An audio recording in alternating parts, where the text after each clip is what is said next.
ஈரானோட parliament speaker கேலிபாஃப் அவர்கள் எங்களோட ராணுவம் ஆர்ம்டு ஃபோர்ஸ் ரெடியா இருக்கு, எந்த ஒரு தாக்குதலுக்கும் பதிலடி ரெஸ்பான்ஸை தகுந்த வழியில பாத்தீங்கன்னா டெலிவரி பண்ணுவோம்.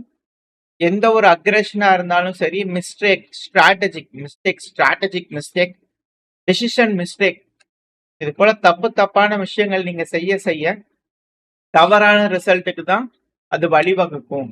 இருந்தாலும் நாங்க அதுக்கான பதிலடிகளை கொடுப்போம். இந்த மொத்த உலகமும் பாத்தீங்கன்னா இதை புரிஞ்சுக்கிச்சு.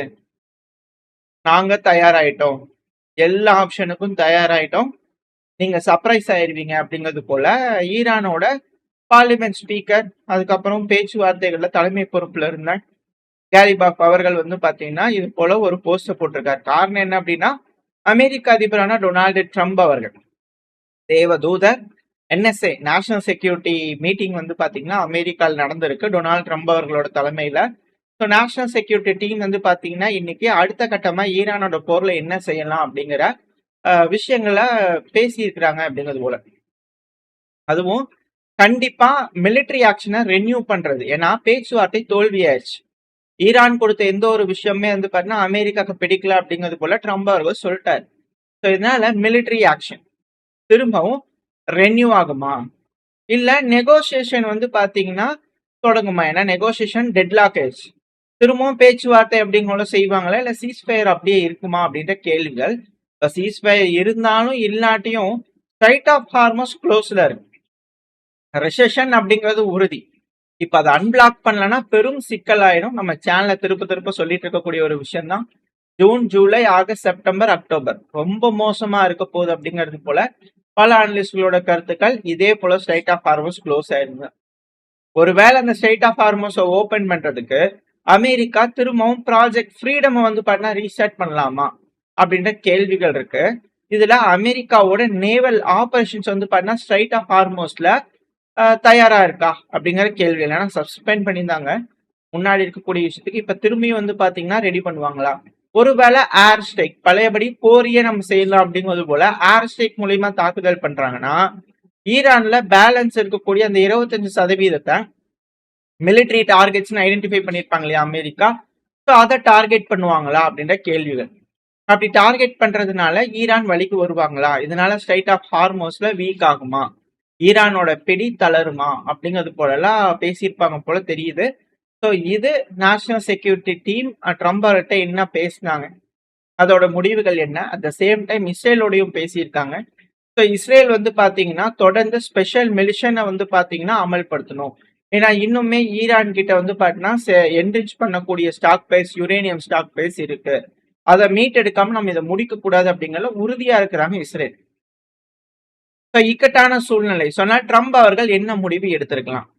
ஸோ ட்ரம்ப் அவர்கள் பாத்தீங்கன்னா ஹையான ரிஸ்க் இருக்குன்னு அவருக்கு தெரியும். பட் இருந்தாலும் இந்த ஆப்ஷன் அவர் சூஸ் பண்ணுவாரா அப்படிங்கிற கேள்விகள். அது மட்டும் இல்லாம 2 அமெரிக்காவோட அபிஷியல்ஸ், நான் பத்திரிகைகள் இருக்கு இல்லையா, ரொம்ப லீடிங்கான பத்திரிகைகள் தான்.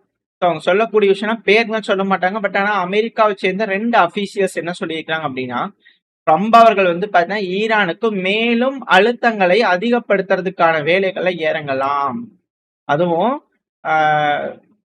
திரும்பியும் மிலிட்டரி ஆக்ஷனுக்கு ஆர்டர் போடுவார் அப்படிங்கிறது எங்களுக்கு எண்ணம் இல்லை. ஆனா அழுத்தங்கள் அப்படிங்கிறது பண்ண இன்க்ரீஸ் ஆகும். அதுவும் சீனா கிட்ட பாத்தீங்கன்னா பேச்சுவார்த்தை நடக்கும் இல்லையா, அமெரிக்கா அப்புறம் சீனா, ஜின்பிங் அவர்கள் அப்புறம் ட்ரம்ப் அவர்கள் பேசுவாங்க இல்லையா, அந்த மீட்டிங் நடந்ததுக்கு அப்புறமா அந்த அவுட்கம் பொறுத்து இந்த ஒரு தாக்குதலோட வீரியம் இருக்கலாம். இந்த ஆபரேஷன் ரீஸ்டார்ட் ஆகலாம் ஈரானுக்கு. ஒருவேளை அமெரிக்காக்கு ஃபேவரா வருது அப்படின்னா ஈரான்ல ஏதோ ஒரு மாற்றம் நடக்க வாய்ப்பு இருக்கு. இப்ப சீனாவோட ஆதரவு ஈரானுக்கு இல்லைன்னா அமெரிக்கா கொஞ்சம் ஏதுவா இருக்கும் இல்லையா, அப்படிங்கிறது போல என்ன மாதிரியான விஷயங்கள் அங்க நடக்க இருக்கோ அதோட அவுட்புட்டுக்கு ஏத்தபடி இங்க ரிசல்ட்ஸ் இருக்கும் அப்படிங்கிற சொல்றாங்க.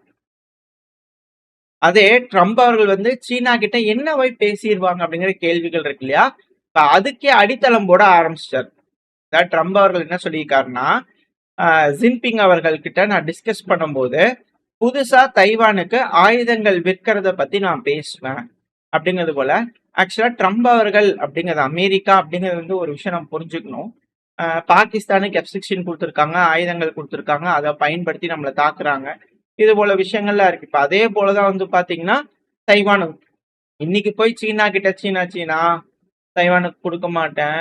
இப்ப பாத்தியா அவங்க பார்லிமெண்ட்ல 25 பில்லியன் அடிஷனலா அலோகேட் பண்றாங்களா? ஏன்னா போன தகவல்கள்ல பார்த்திருக்கோம். அவங்களோட பார்லிமெண்ட்ல வந்து பாத்தீங்கன்னா, சபையில இது போல இன்கிரீஸ் பண்ணியிருக்கிறாங்க அப்படிங்களோட டிஃபென்ஸ் ஸ்பெண்டிங். இப்ப நான் அத குடுக்கட்டுமா? இல்ல நீ ஈரானுக்கு குடுக்கறத நிக்கட்டுமா? அப்படிங்கிறது போல ஒரு டீல ட்ரம்ப் அவர்கள் வச்சாலும், சரிங்க தலைவரே நீங்க சொல்றபடி செய்யறேன் அப்படிங்கிறது போல செஞ்சாலும், நாளைக்கு ஈரான முடிச்சுட்டு கண்டிப்பா தைவானுக்கு இதே போல ஆயுதங்கள் குடுக்கத்தான் செய்வாங்க. அதுல எந்த ஒரு மாற்றமும் இல்ல. ஸோ அது சைனாக்கு நல்லா தெரியும். சைனா இது எப்படி கேபிட்டலைஸ் பண்ண போகுது? ஒருவேளை இந்த பேச்சுவார்த்தையில அமெரிக்காவ தான் வலைக்குள்ள வந்து பண்ண இழுக்கிறதுக்கான வாய்ப்புகள் அதிகம் அப்படிங்கள சொல்றாங்க. அமெரிக்காவை பெண்ட் பண்ண வைக்க முடியும் சீனானால இந்த பேச்சுவார்த்தையில. முடிஞ்ச வரைக்கும் பெண்ட் ஆகி தான் தீரணும் அமெரிக்கா சீனாக்கு எகெயின்ஸ்டா அப்படிங்கிறது போல பல அனலிஸ்டுகள் சொல்றாங்க. ஏன்னா அவர் கேட்க போறாரு. கேட்கக்கூடிய இடத்துல இருக்கிறது வந்து பாத்தீங்கன்னா அமெரிக்கா. முன்னாடி மாதிரி வந்து பாத்தீங்கன்னா கன்போர்ட் டிப்ளமசி, டாமினன்ஸ் டிப்ளமசி எல்லாம் வந்து பண்ண முடியாது. அமெரிக்கா இப்ப எந்த அளவுக்கு வீக்கர் சைட்ல இருக்காங்க அப்படிங்கறத ஈரான் காமிச்சிருக்காங்க. ஸோ இப்படி இருக்கக்கூடிய சமயத்துல கண்டிப்பா ஃபுல்லா பெண்ட் ஆகிதான் ட்ரம்ப் அவர்கள் சீனா கிட்ட போக முடியும் அப்படிங்கிறதோட சொல்றாங்க.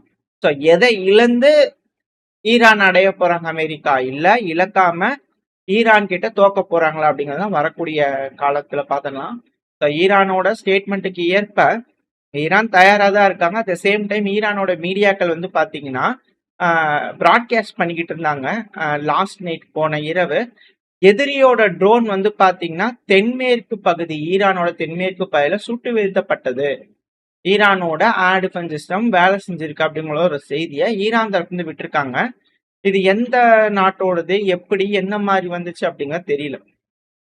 ஸோ ட்ரோன் தாக்குதல்கள் இப்போ ஆரம்பிச்சிருக்கு. மேபி ஈராக்ல இருந்து இது போல நடந்திருக்கலாமா அப்படின்ற கேள்விகள் இருக்கு. ஏன்னா எர்பில்குள்ள ஒரு சிவில் வார் மாதிரி வர மாதிரி இருக்கு. குர்திஸ்தானுக்குள்ளேயே வந்து பாத்தீங்கன்னா தாக்குதல்கள் நடந்துகிட்டு இருக்கு, கன் ஃபைட் நடந்துட்டு இருக்கு. அங்க இருக்கக்கூடிய லோக்கல் ட்ரைப்ஸ்குள்ள எல்லாம் ஒற்றுமை இல்லை அப்படிங்கிற பல்வேறு விஷயங்கள் வந்துட்டு இருக்கு. அது எந்த அளவுக்கு உண்மைன்னு தெரியல. அடுத்தது பேர்ல பார்க்க ஆரம்பிக்கலாம். ஸோ ஈராக்ல துப்பாக்கி சூடுகள்லாம் நடக்குது. ஈராக்கோட வடக்கு பகுதி அமெரிக்காவோட நட்பா இருக்கக்கூடிய பகுதிகள். அட் த சேம் டைம் வந்து பாத்தீங்கன்னா ஈரானுக்குள்ள ட்ரோன் தாக்குதல் நடக்குதுன்னா ஸோ அமெரிக்கா ஏதோ ஒரு வேலையை பார்த்துட்டாங்களா அப்படின்ற கேள்விகள் இருக்கு. வெயிட் பண்ணி பார்ப்போம். அட் த சேம் டைம் ஈரான்ல வந்து பாத்தீங்கன்னா சபகார் பகுதியில ஒரு வெடி விபத்து கேட்டிருக்கு.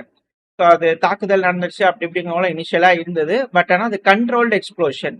ஆல்ரெடி அமெரிக்கானால தாக்கப்படும் போது சில குண்டுகள் வந்து பண்ண வெடிக்காம அங்கேயும் இங்கேயும் விழுந்திருக்கும். ஸோ அதான் எல்லாத்தையும் வந்து பண்ண கலெக்ட் பண்ணி கண்ட்ரோல்டா மக்களுக்கு எந்த ஒரு பாதிப்பும் இல்லாதபடி புறநகரங்கள்ல பத்திரமா வச்சு வெடிக்க வைப்பாங்க. அது போல ஒரு விஷயம் தான். மற்றபடி எதுவும் இல்லை அப்படிங்கிறது போல மீடியாக்கள், ஈரானோட மீடியாக்கள் தரப்புன்னு வந்திருக்கு. ஸோ இதை வச்சு பார்க்கும்போது ஈரானும் வந்து பாத்தீங்கன்னா ஓரளவுக்கு ரெடி ஆயிட்டு தான் இருக்கிறாங்க. அமெரிக்காவுக்கும் வந்து பாத்தீங்கன்னா இப்ப வேற வழி இல்லை. ஸோ ட்ரம்ப் அவர்களோட ஜின்பிங் அவர்களோட மீட்டிங்க்கு அப்புறம் இங்க மிடில் ஈஸ்ட்ல திரும்பவும் யுத்தம் ஆரம்பிக்குமா? ஸோ அந்த டைம்ல ஈரானோட அலைஸ் ஈரானால தக்க வச்சுக்க முடியுதா இல்லையா அப்படிங்கிறத வெயிட் பண்ணி பார்க்கலாம். ஓரளவுக்கான தகவல்கள் இந்த பையில பார்த்துருப்போம். இந்த பதிவு எப்படின்னு உங்களுக்கு பிடிச்சிருக்கா? பிடிச்சுனா லைக் பண்ணுங்க, ஃப்ரெண்ட்ஸோட ஷேர் பண்ணிக்கோங்க. அது கூட மறக்காம நம்ம சேனலோட சப்ஸ்கிரைப் பண்ணலாம், மறக்காம சப்ஸ்கிரைப் பண்ணிக்கோங்க. அப்பதான் நம்ம போடக்கூடிய வீடியோக்களை வச்சு யூடியூப் நாலு பேருக்கு ப்ரொமோட் பண்ணும். உங்களோட அன்பாதரவும் எனக்கு எப்ப இருக்கும்னு நம்பிக்கல. அடுத்த பேர் உங்க சந்திக்கிறேன். Stay safe. பை.